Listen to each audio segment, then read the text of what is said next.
Channel అందరికీ August 29, 2025 మాతృభాషా దినోత్సవ శుభాకాంక్షలు. ఈరోజు మనం మాతృభాషా దినోత్సవాన్ని పురస్కరించుకొని కవితను విందాం. ఓకేనా ఫ్రెండ్స్? నా వీడియో కనుక మీకు నచ్చితే సబ్స్క్రైబ్ చేయండి, లైక్ చేయండి, షేర్ చేయడం మాత్రం మర్చిపోకండి. ఓకేనా ఫ్రెండ్స్? స్టార్ట్ చేద్దాము. మరి తెలుగు భాషపై కవిత. తెలుగు భాష వినిపించిన తెలంగాణ ఆంధ్ర జనజీవన ఘోష. మధురమైనది మన భాష, అదే మన తెలుగు ప్రజల శ్వాస. శ్రీకృష్ణ దేవరాయల మాట, దేశ భాషలందు తెలుగు లెస్స అనే నానుని తెలుగు నాట. తెలుగులో అమ్మ అనే పిలుపు కమ్మధనాన్ని తెలుపు. తెలుగులోని వర్ణమాల ప్రతినిత్యం గుర్తించును తెలుగు నేల. గిడుగు రామమూర్తి పంతులు వ్యవహారిక భాషకు చేశాడు సాహిత్య సేవ. ఆనాటి నుండే మొదలయ్యింది తెలుగు భాషాభివృద్ధికి పట్టింది త్రోవ.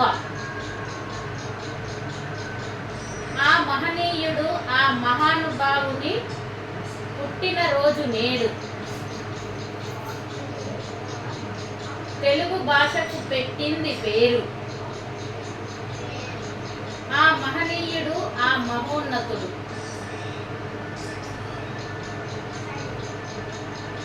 పరావస్తు చిన్నయ్య సూరి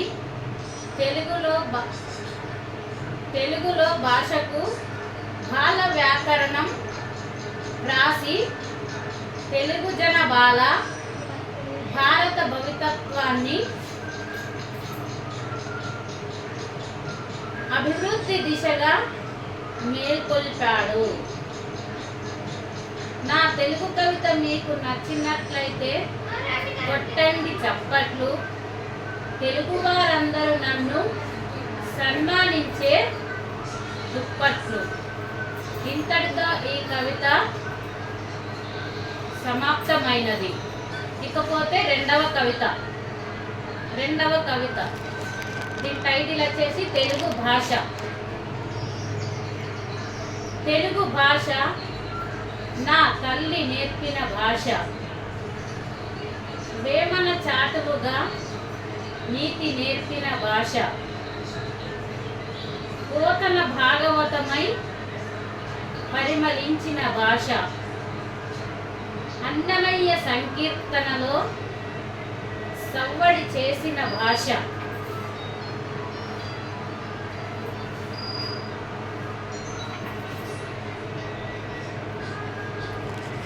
రామదాసు రాగాలతో రవళించెను భాష.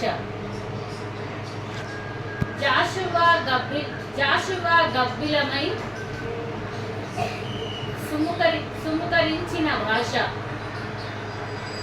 గురజాడ దేశభక్తి స్ఫూర్తిని నింపిన భాష. గిడుగువారు పిడుగుగా వ్యవహరించిన భాష.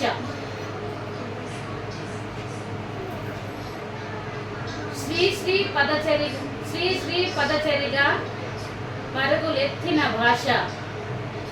కవితైన, కావ్యమైన, పద్యమైన, గద్యమైన, నవలైన, నాటకమైన, ప్రబంధమైన, అవధానమైన, రూపేదైనా మాపు లేని భాష.